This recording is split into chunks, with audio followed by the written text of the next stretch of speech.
Hi friends, episode के starting में दिखाया जाता है सेयोक आती है चेयरमैन के पास एक यूएसबी लेकर और कहती है प्रॉस्पेरिटी सेंटर तुम संजू के नाम पर कर दो। चेयरमैन कहता है मुझे पता है तुम इस पद से हटाने के लिए मुझे क्या क्या कर रही हो। सेयोक कहती है मुझे पता है तुम गलत काम करके कैसे मिल्टन को अपने हाथ में लिए थे। वो ये यूएसबी उसको देकर कहती है तुम इसे रख लो क्योंकि ओरिजिनल कॉपी तो मेरे पास है, और यह कहकर जाने लगती है। तब तक उसके पास कॉल आता है प्रॉस्पेरिटी सेंटर पर रेड पड़ा है और वो चेयरमैन को कहती है कि मेरे अलावा कोई और भी है जो तुम्हें इस पोजीशन से हटाना चाहता है। और यही सुनकर उनके हार्ट में पेन होने लगता है और वो गिर जाते हैं, बट सेयोक उन्हें कोई दवा उठाकर नहीं देती और वहाँ से चली जाती है। तब तक उनके पास तेहो आता है और वो तुरंत इमरजेंसी नंबर पे कॉल करके इन्फॉर्म करता है। सर्चिंग उसके ऑफिस में चल ही रही होती है, तब तक उस प्रोसिक्यूटर के पास कॉल आता है उसके बॉस का, और वो कहता है किसी काम की वजह से ये सब स्टॉप करना पड़ेगा, और वो वहाँ से निकल जाता है। तब तक इन्हा को भी कॉल करके तेहो बताता है इन सब के बारे में। चेयरमैन हॉस्पिटल में होते हैं, वहाँ पर उनका फैमिली भी होता है। इंजू सेयोक से लड़ता है कि तुमने ही कुछ बोला है इसलिए ऐसा हो गया है चेयरमैन के साथ। तब तक वहाँ पे तेहो आता है और कहता है कि यहाँ पर शोर करना मना है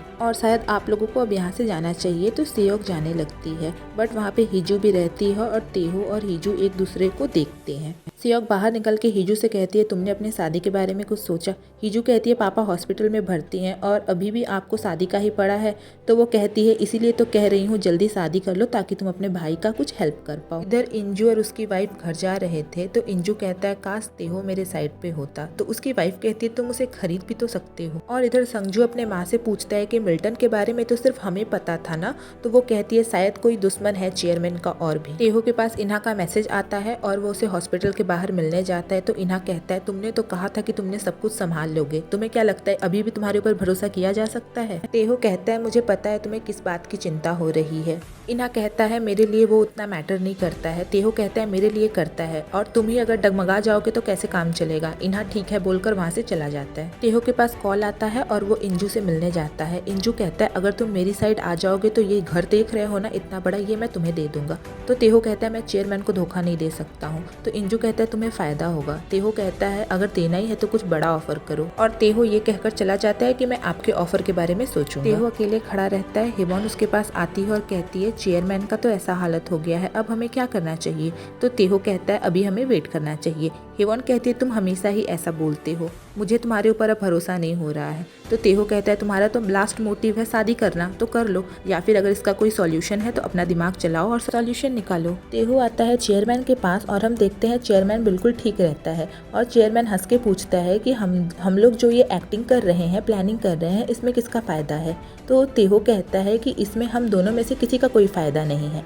एक्चुअली ये लोग का सब प्री प्लान था पहले से ही, ताकि संजू को प्रॉस्पेरिटी सेंटर में कोई दखल देने ना मिले, और वो जो प्रोसिक्यूटर वाला था वो भी इन लोग का प्लान ही था। तो तेहो कहता है इसमें ना मेरा फायदा है ना आपका फायदा है, इसमें बस आपके प्रोजेक्ट का फायदा है। तो चेयरमैन कहता है तुम्हें जवाब देना बड़ा अच्छा आता है, और वो चेयरमैन से कहता है कि अगर बताइए अगर मैं सक्सेस हो जाता हूँ तो आप मुझे क्या देंगे। तो चेयरमैन कहता है बताओ तुम्हें क्या चाहिए। तो तेहो कहता है मुझे कुछ बड़ा चाहिए, और जब भी मैं प्रॉब्लम में फंसूँ तो आप मुझे जरूर बचाएंगे। तेहो चेयरमैन से इन्हा के बारे में भी बताता है कि आपका दोनों बेटा जो नहीं कर सकता है वो इन्हा कर सकता है, आप इन्हा का यूज करिए, और जब आपको लगे कि इन्हा किसी काम का नहीं है तो आप उसे निकाल दीजिएगा। तो चेयरमैन कहता है अच्छा ठीक है, कांटेक्ट दिखाओ मुझे इन्हा का। और इन्हा के पास हिवॉन का कॉल आता है और हिवॉन बताती है कि इन्हा नहीं मिल रहा है और इन्हा अपने घर में नहीं है। तो तेहो बताता है मुझे पता है इन्हा कहाँ होगा। हिवॉन कहती है मैं भी साथ चलूंगी। तो वो कहता है नहीं तुम साथ नहीं आ सकती। और इन्हा एक बीच के पास खड़ा होता है और वो फ्लैशबैक सीन में देखता है कि उसकी माँ मरी हुई है, उसके बगल में चाकू है, और वही इन्हा छोटा सा बच्चा है जहाँ पर वो ये सब देख रहा है। और इधर हम संजू को देखते हैं जो रेडी होते रहता है सेंटर में जाने के लिए, और वहाँ पर इंजू आता है और उससे पूछता है तुम देखभाल करने जा रहे हो क्या सेंटर का।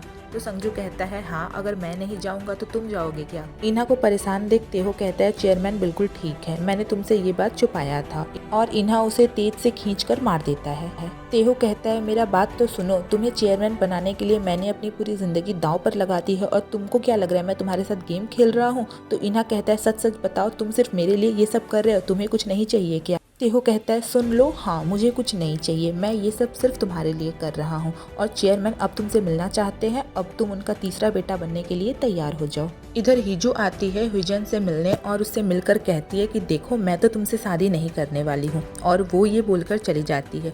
हुइजन अपने माँ को कॉल करता है कहता है आप जैसा बोली है मैं वैसा ही कर रहा हूँ, मैं हीजू को ऑफिशियली डेट करूँगा। और इधर तेहो घर जाते रहता है, तब तक उसके सामने हीजू आती है और हीजू उसको देखकर कहती है तुम मुझे कभी सीरियस नहीं लिए हो बट मैं तुमसे प्यार करती हूँ। तो तेहो उसे घर जाने को कहने लगता है, तब तक हीजू आती है और उसके गाड़ी पर अपने हील से मारने लगती है। तेहो आता है, उसे रोकता है और उसकी हील उसके हाथ से लेकर उसके पैर में पहनाता है। तो हीजू कहती है कि तुम क्यों कर रहे हो ये सब, तुम तो मुझे लेकर सीरियस नहीं हो। तेहो उसको सिर्फ इतना ही कहता है कि तुम घर जाओ। तो हीजू कहती है कि मैं घर जाकर अपने मम्मी से जिद करूंगी कि तुमसे शादी करना है। तो तेहो कहता है तुम्हें पता है ना, तुम्हारी माँ अगर मान भी जाएगी तो तुम्हारी फैमिली मुझे कैसे प्रोटेक्ट करेगा, सिर्फ अपने नौकर की तरह। हीजू कहती है मैं तुम्हें प्रोटेक्ट करूंगी। तेहो कहता है तुम मुझे ना प्रोटेक्ट करके खुद को प्रोटेक्ट करो, और ये लाइफ है कोई फेरी टेल नहीं। तो हीजू कहती है कि मैं ये फेरी टेल ही समझ रही हूँ, क्या ये फेरी टेल में ही मैं तुम्हारे साथ नहीं रह सकती हैप्पीली एवर आफ्टर। तो तेहो कहता है नहीं, और हीजू कहती है देखो मैं फेरी टेल में ही जीऊँगी और मैं शादी तुमसे ही करूँगी। तेहो कहता है ठीक है मैं भी देखता हूँ, और वो ये कहकर चला जाता है। और इधर सियोक एक मीटिंग में बुलाती है सबको और कहती है चेयरमैन की हालत अभी ठीक नहीं है, आप सब जानते ही हैं, जब तक चेयरमैन ठीक नहीं होते हैं तब तक ये सब कार्यभार संजू संभालेगा। चेयरमैन बेहोश रहने का नाटक करते हैं, तब तक सेवक वहाँ पर आती है और कहती है आप बेहोश ही रहिए क्योंकि अब तो सारा कार्यभार संजू संभाल रहा है। तब तक संजू के पास कॉल आता है और कहा जाता है कि उसका शेयर सारा कॉन्गो सिक्योरिटी ग्रुप ने खरीद लिया है। हालांकि ये उस हैकर लड़के का काम था। और इधर तेहो सब बता देता है चेयरमैन को सिक्योरिटी के बारे में। चेयरमैन भी कहता है मुझे इन्हा से मिलना है, और इन्हा आता है वहाँ पे। इन्हा चेयरमैन को कहता है कि मैं आपको कुछ गिफ्ट देना चाहता हूँ। तो चेयरमैन भी कहता है इसके बदले तुम भी कुछ चाहते होगे। तो इन्हा कहता है मैं बस इतना ही चाहता हूँ कि आप मुझे ऑफिशियली बेटा मान ले। तो चेयरमैन कहता है ठीक है, और वो एक पेपर देता है साइन करने के लिए, और इन्हा उस पर साइन कर देता है। और इधर संजू अपने ऑफिस से निकलते रहता है, सारे रिपोर्टर उसे परेशान करते हैं कि ये सब क्या हो रहा है। सियोक गार्डन में होती है और वहाँ चेयरमैन आता है, उसे देखकर वो अवाक हो जाती है। वो कहती है तुम तो बीमार थे ना। तो चेयरमैन हंसने लगता है, तो वो कहते तुम ये सब नाटक कर रहे हो, और वो चेयरमैन पर अटैक करती है, बट चेयरमैन उससे बच जाता है और उसे वहीं पर ढकेल कर चला जाता है। फिर चेयरमैन एक अपने घर पर डिनर ऑर्गेनाइज करते हैं, वहाँ पर इन्हा भी आता है। इन्हा को देखकर वहाँ पर खुसुर पुसुर स्टार्ट हो जाता है। तो चेयरमैन कहते हैं यहाँ से जिसे जाना हो जा सकता है। तो सियोक वहाँ से उठकर चली जाती है। हीजू खुश होती है उसे देखकर। और फिर सीन शिफ्ट होता है जहाँ पर चेयरमैन गाड़ी से उतरते हैं अपने ऑफिस के सामने, वहाँ पे बहुत सारे रिपोर्टर होते हैं। तब तक इन्हा उसे पापा कह देता है और बहुत सारे रिपोर्टर उससे क्वेश्चन करने लगते हैं कि ये आपका बेटा है, और यहीं पर ये एपिसोड एंड हो जाता है। मिलते हैं नेक्स्ट एपिसोड में, तब तक के लिए बाय।